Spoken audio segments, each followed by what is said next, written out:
friends. Here we are with our next read aloud. I just gave you a sneak peek. We will eventually, maybe next week, what I'll start doing is reading some of my favorite other books by Nicola Davies. She writes really amazing books that are like part fiction, part nonfiction, where you learn a lot about the animals. So I'm excited to read those next week. I've got a whole bunch from here. I don't know if I'll read them all, but I've got a bunch. But today I thought we'd take a break. We're all done with St. Patrick's Day stuff, and we read a silly one. Walter the Farting Dog. Okay, so we'll try reading this one tonight. All right. Now, parents, I am going to switch around some of the words. Itchy nose. I'm going to switch around some of the words here and there because. All right, here we go. Betty and Billy brought Walter home from the dog pound. Nobody wanted him, said Billy. But we love him, said Betty. Well, he smells awful, said his mother. I think you'd better give him a bath.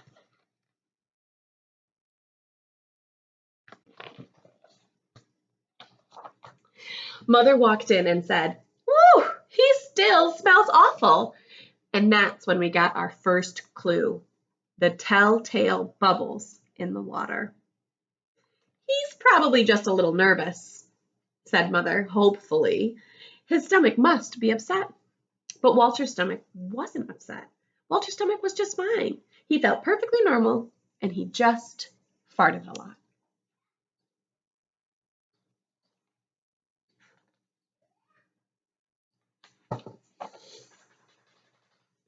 He did it when he bathed. He did it when he played with Betty and Billy. He did it when he walked around the house. He did it in the dining room. He did it in the kitchen. And he did it in his sleep.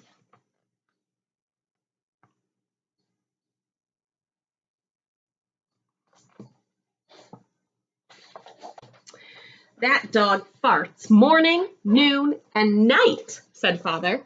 He can't help it, Daddy, said Betty and Billy. They didn't mind Walter's farts. So, what if he farts? Billy said to Betty when they were alone. Betty agreed. Walter agreed too.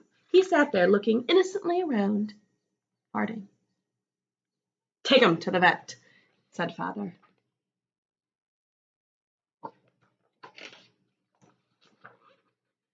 Farting, said the vet, or flatulence, as we say in the medical profession, and prescribed a change in diet.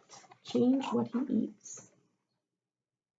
And if you see on the little things on the back, it says, Sweet Creatures Veterinary School, Dr. I am reading. Get it? Okay. They gave Walter every kind of dog food.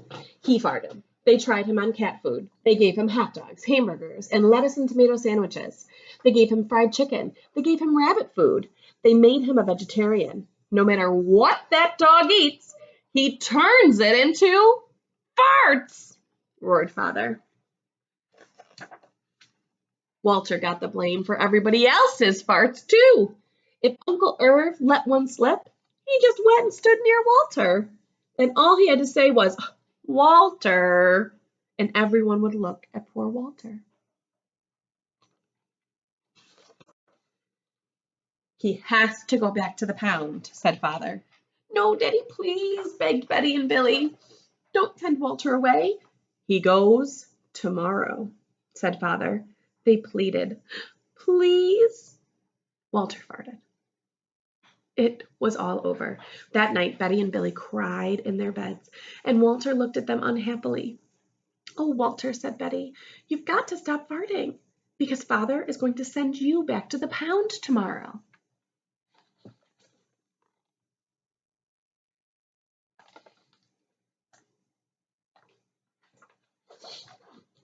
Walter knew how serious the situation was.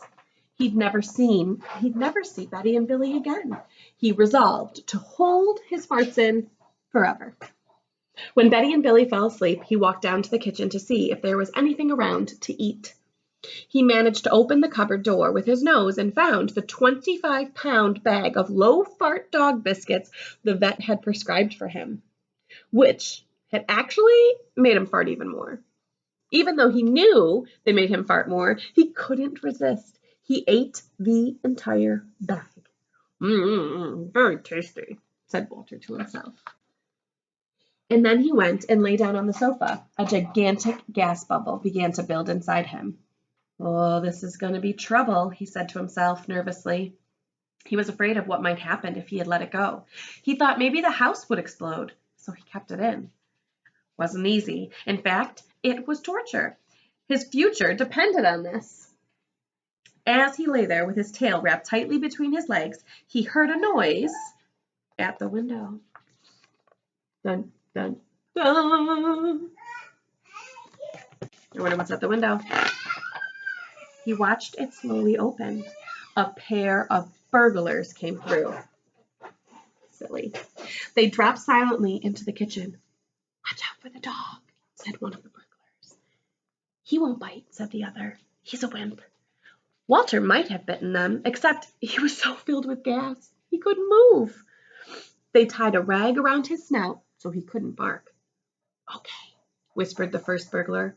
Let's clear the place out. They took everything they could get their hands on. Walter wanted to stop them, but he was having unbearable gas pains. He rolled on his back and waved his paws in the air, gnashing his teeth.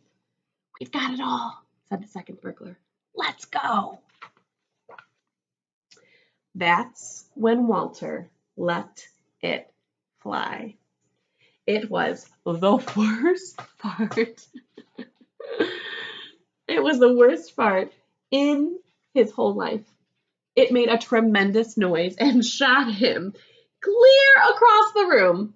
A hideous cloud filled the air. The burglars clutched their throats, unable to breathe. Tears came to their eyes. They raced for the window. They tried to grab the bag with all the valuables in it, but their arms were too weak. Let's get out of here!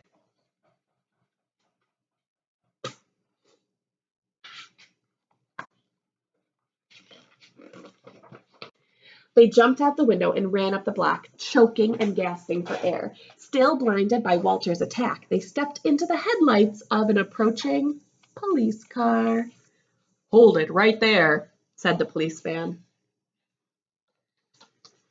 When Father and Mother came down in the morning, they found the open window and they saw the bag with their valuables in it. And Walter was still sitting beside it. He still had the rag tied around his snout. You'd have to say that he looked heroic. He saved the silverware, cried Mother. He saved the VCR, cried Father. Kids, ask your parents what a VCR is. Good dog, Walter. You're our dog, even if you fart all the time.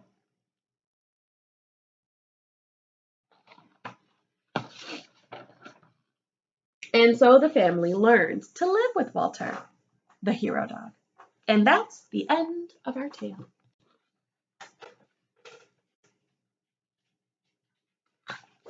So that was kind of a silly one today. We always talk about in class that farts are funny, but then we say, everybody farts, right? And if somebody farts in class, what do? Say, excuse me, we move right on.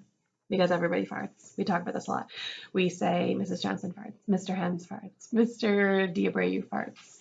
And they all think that's pretty hilarious. It's one of my first lessons of the year, actually.